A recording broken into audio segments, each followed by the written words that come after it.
നിയമസഭാ തെരഞ്ഞെടുപ്പിൽ 110 സീറ്റ് ലക്ഷ്യമിട്ട് സമഗ്രമായ പ്രചാരണ തന്ത്രം ആവിഷ്കരിക്കാൻ LDF തയ്യാറെടുക്കുന്നു. ഇന്നലെ മന്ത്രിമാരുടെ പ്രത്യേക യോഗം വൈകുന്നേരം 4 മണിക്ക് തിരുവനന്തപുരത്ത് ഉണ്ടായിരുന്നു. ഈ യോഗത്തിൽ 110 സീറ്റുകൾ ലക്ഷ്യം വെക്കാനും വികസനം ജനങ്ങളിൽ എത്തിക്കുവാനും മുഖ്യമന്ത്രി മന്ത്രിമാരോട് ആവശ്യപ്പെട്ടു. മന്ത്രിമാർ രാഷ്ട്രീയം പറയണമെന്നും ഈ മീറ്റിംഗിൽ തീരുമാനമുണ്ടായി.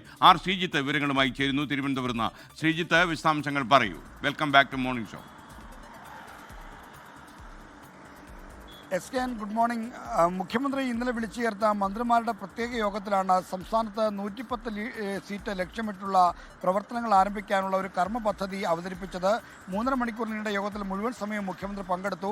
മന്ത്രിമാർക്ക് പറയാനുള്ള കാര്യങ്ങൾ കേട്ടു. അവരുടെ നിർദ്ദേശങ്ങളനുസരിച്ച് അവതരിപ്പിച്ച കാര്യങ്ങളിൽ മാറ്റം വരുത്താനും തയ്യാറായി. അത്തരത്തിൽ ഇലക്ഷൻ മുന്നിൽ കണ്ടുള്ള ഒരു പ്രത്യേക പ്രവർത്തനം മുഖ്യമന്ത്രിയുടെ നേതൃത്വത്തിൽ ആരംഭിക്കുകയാണ്. ഈ പ്രചരണത്തിൻ്റെ തന്ത്രം എന്ന നിലയിൽ മുഖ്യമന്ത്രി അവതരിപ്പിച്ച പ്രധാനപ്പെട്ട കാര്യം വികസനത്തിനൊപ്പം രാഷ്ട്രീയവും പറയണമെന്നാണ്. അതായത് വികസന കാര്യങ്ങളിൽ ഊന്നി മാത്രമാകരുത് പ്രചരണം, മറിച്ച് LDFിൻ്റെ മതനിരപേക്ഷ ജനാധിപത്യ രാഷ്ട്രീയം ഉയർത്തിപ്പിടിക്കണം. മതനിരപേക്ഷ മൂല്യങ്ങൾ ഉയർത്തിപ്പിടിക്കുന്നതായിരിക്കും പ്രചരണത്തിൻ്റെ മുഖ്യ ഘടകം. തദ്ദേശ തെരഞ്ഞെടുപ്പിൽ ഇത്തരം ഒരു രീതി അവലംബിക്കുന്നതിൽ കാര്യമായ പോരായ്മകളുണ്ടായി എന്ന വിലയിരുത്തലിൻ്റെ അടിസ്ഥാനത്തിലാണ് ഇത്തരമൊരു മാറ്റം വരുന്നത്. സോഷ്യൽ എഞ്ചിനീയറിംഗ് നടപ്പിലാക്കാനുള്ള തീരുമാനവുമുണ്ട്. അതായത് സാമുദായിക സംഘടനകളെ പിന്തുണ ആർജിക്കുക മാത്രമല്ല, മറിച്ച് ഈ സർക്കാരിൻ്റെ വിവിധ പദ്ധതികളുടെ ഗുണഭോക്താക്കളെ ലക്ഷ്യം വെച്ചുകൊണ്ടുള്ള വളരെ സ്പെസിഫിക് ആയിട്ടുള്ള പ്രചരണ പരിപാടികൾ ആരംഭിക്കും. കാരണം ഈ ലൈഫ് പദ്ധതിയുമായി ബന്ധപ്പെട്ടും ഈ സ്ത്രീകളുടെ പെൻഷൻ പദ്ധതിയുമായി ബന്ധപ്പെട്ടുമൊക്കെ ധാരാളം ആളുകൾക്ക് വ്യക്തിഗതമായ ഈ തരം ഗുണങ്ങൾ ഉണ്ടായിട്ടുണ്ട്. അവരെ ലക്ഷ്യം വെച്ചുള്ള പ്രത്യേക പ്രചരണ പരിപാടിയും അവരെ ടാർഗറ്റ് ചെയ്തുള്ള ഒരു സോഷ്യൽ എഞ്ചിനീയറിംഗും നടക്കും.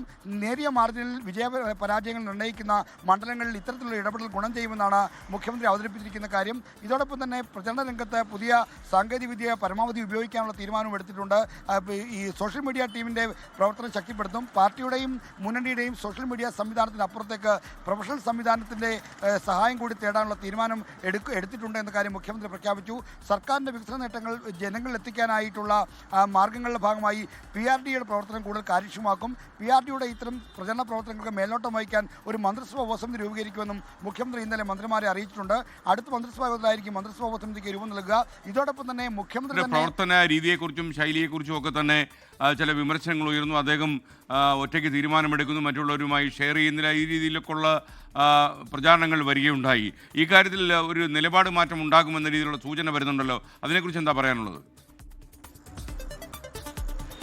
SKN, മുഖ്യമന്ത്രി തെരഞ്ഞെടുപ്പ് ലക്ഷ്യം വെച്ച് അടിമുടി തൻ്റെ ശൈലി മാറ്റുമെന്ന സൂചനയാണ് മന്ത്രിമാരുടെ യോഗത്തിൽ നിന്ന് നമുക്ക് ലഭിക്കുന്നത്. കാരണം അദ്ദേഹത്തിൻ്റെ പ്രതികരണങ്ങളിലും സമീപനങ്ങളിലുമെല്ലാം കാര്യമായ മാറ്റം വരുത്തും. അത് മുഖ്യമന്ത്രിയുമായി ബന്ധപ്പെട്ട് കേന്ദ്രങ്ങളും സ്ഥിരീകരിക്കുന്നുണ്ട്. ഇപ്പോൾ തന്നെ അത്തരം നിലപാടുകൾ അദ്ദേഹം മാറ്റം വരുന്നു. പൊതുവിഷയങ്ങൾ അദ്ദേഹത്തിൻ്റെ പ്രതികരണം അടിക്കടി ഉണ്ടാകും. മതനിരപേക്ഷ മൂല്യങ്ങൾ ഉയർത്തിപ്പിടിച്ചുള്ള ഇടപെടലുണ്ടാകും. ഇതോടൊപ്പം തന്നെ അദ്ദേഹത്തിൻ്റെ പ്രതികരണങ്ങളിലും മാധ്യമ സംവാദങ്ങളിലും അദ്ദേഹം ഒരു സൗമ്യമായ ശൈലിയും മറ്റും അവലംബിക്കുന്ന രീതിയിലേക്ക് മാറും. അദ്ദേഹത്തിൻ്റെ മുഖ്യമന്ത്രിയോടുള്ള ഒരു എതിർപ്പും തെരഞ്ഞെടുപ്പിന് കാരണമായി, തോൽവിക്ക് കാരണമായി എന്ന തരത്തിലുള്ള ചർച്ചകൾ ഉണ്ടായിരുന്നു. ഇതുകൂടി കണക്കിലെടുത്താണ് മുഖ്യമന്ത്രി അടിമുടി ശൈലി മാറാൻ ഒരുങ്ങുന്നത് എന്നാണ് നമുക്ക് ലഭ്യമാകുന്ന വിവരം. SKN.